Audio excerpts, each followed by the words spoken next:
There isn't a secret Zack version hidden somewhere. It doesn't exist. There is no cut. We're never going to see this. It's because it doesn't really exist because Warner Brothers won't release a cut of Justice League that never existed in the first place. And we're going to start with this. And hopefully this will be the last time ever that we talk about the Snyder cut. So what? What clown world are we actually living in? No, Chan, I'm going to say this. I got to stop just a second. Look, you can say whatever you want, wherever you want, but I'm just playing by their fucking rules now. And the hypocrisy, you can call it all you fucking want. Look, we have seen nothing but people silenced for years now. So guess what? The game can go both ways.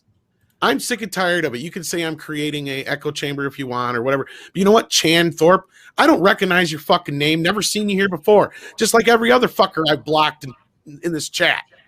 I know my regulars in the chat. I know my real people. I know their names because I interact with them. You can sit here and call and play and pretend all you fucking want. Guess what? I'm not going to miss you, Chan. I'm not, because I never fucking saw you before.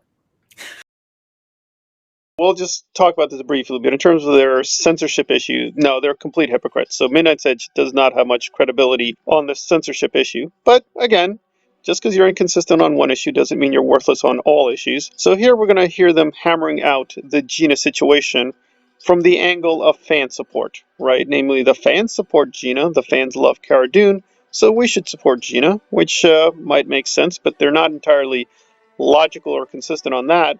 And then there's this broader issue of just strong females, and as we'll see, they don't really support that, period. They sort of make exceptions. And the Snyder Cut is important because, yes, they support the Snyder Cut now, right, that it's very popular, but they were actually against the Snyder Cut and even denied it existed. So, again, invoking fandom is fine. Invoking saying, I am a fan and we should stand up for this or that is fine as well. But if you're going to do it cynically, I think we should have some questions about where you stand. So we're going to hear them try to consistently say why they support Gina, and we're going to see there's several problems here. Associated with The Mandalorian have thus far spoken out in her defense. They know that if they do, they're next. Gina Carano went against the overarching Hollywood narrative, and for that an example was made out of her, because no one can be seen to go against the narrative and get away with it. There was that ant that stood up to me. Yeah, but we can forget about him. Yeah, it was just one ant. Yeah, you're right. It's just one ant. Yeah, boss, they're puny. Let's be clear about this. It doesn't matter that fans love her. It doesn't matter that she shot to the top of the IMDb star meter. It doesn't matter that she gained hundreds of thousands of followers on Twitter and Instagram in a matter of days. For the high crime of going against the narrative, no one established within Hollywood could hire her, lest they too be evicted from the good company.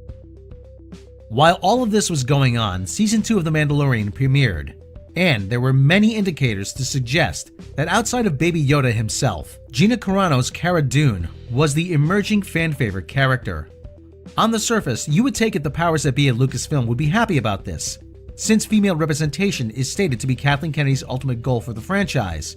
And in Cara Dune, there was a strong female character that was also a fan favorite, something Rey never was. I think it can be fairly said, and let me put my cards on the table, I don't like Grogu. I think he's a stupid marketing tool. I really see no point of the character. He's just there for comedy relief. He's there to help build the Mando and this character, etc., etc.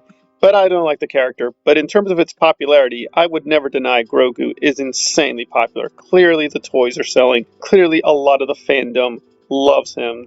You can't really escape Grogu. He's all over the place. But Cara Dune, on the other hand, I'm not so sure. It's definitely true that a small section of the fandom really likes her. Star Wars Only really loves Cara Dune and really likes Gina. They're both into martial arts, and that's fine. And I'd say probably a good chunk of the fandom does love her and likes her, but all the fans?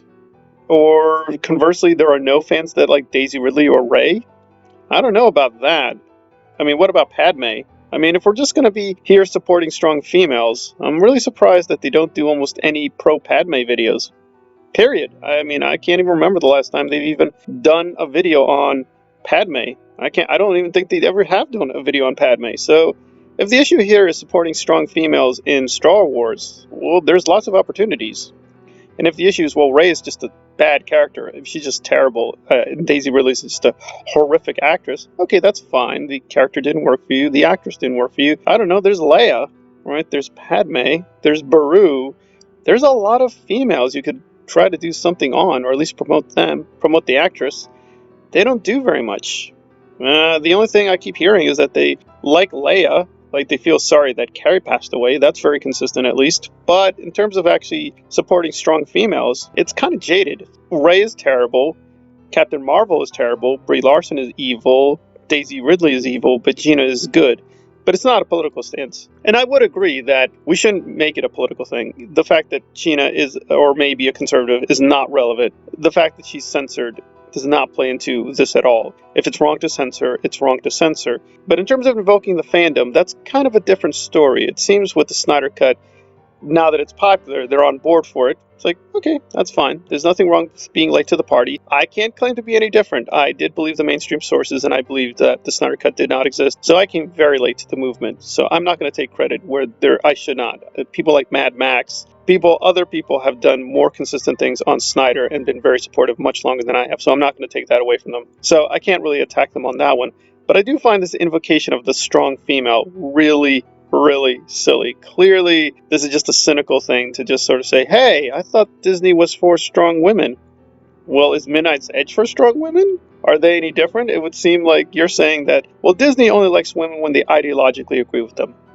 Okay, how are you any different? It seems like you just have women who are going to parrot your lines or just give you, bonus points for your positions. But do they really support strong women? I don't see much evidence of that. They mostly concentrate on kind of male heroes and genres about male heroes, and they're unapologetic about it. Andre's a big Conan the Barbarian fan. And again, they're very centered on Luke being destroyed allegedly by KK. And we don't even know if KK is responsible for this, so it's sort of like, this is very confusing all around. But it's fine. They should have just said, listen, we just are against censorship, although clearly they're not, because they censored me. But I think at least they could just say, listen, we just don't like it when big companies censor people. When small companies censor people, we're okay with that. And that would have maintained at least some consistency. But I don't know, this whole invocation of, but the fans love this strong female, and then Disney backstabbed her. We just don't know. We don't really know yet. I mean, it could really be her tweets were just too controversial and Disney just made a pragmatic, prudential decision. Gender was not the issue. If a male person had done this, a male actor, they would have had the same issues. Again, it may be that Cara Dune is that popular, but that's ambiguous. It's just, you want to be a little humble in trying to generalize about the Star Wars fandom. Believe me, doing a lot of research on it, it's really hard to track what the fandom is. But Cara Dune being really popular, or her being a pro-feminist symbol, maybe, maybe not. Again, that's really what the research would show. There's a lot of question marks. So I'm not going to say they're completely inconsistent here, but they are not as consistent as I think they claim to be. Certainly, we have a big gap here. If they want to be for strong women, that's fine, but I have yet to see a lot of videos really showing that, at least with the Star Wars universe. It seems like they're very selective in their outrage. But we'll see. Again, we'll see if they're going to try to be more consistent in the future. All right, this has been Star Wars Analyzed on the strong female question in the Star Wars fandom. Thank you for listening. There isn't a secret Zach version hidden somewhere. It doesn't exist. No such thing exists. Nor will they. It doesn't exist. Yeah, that doesn't exist. It never existed. I'm glad we're getting this news. You want to tell it to me? There isn't a secret Zach version hidden somewhere. It doesn't exist. There is no cut.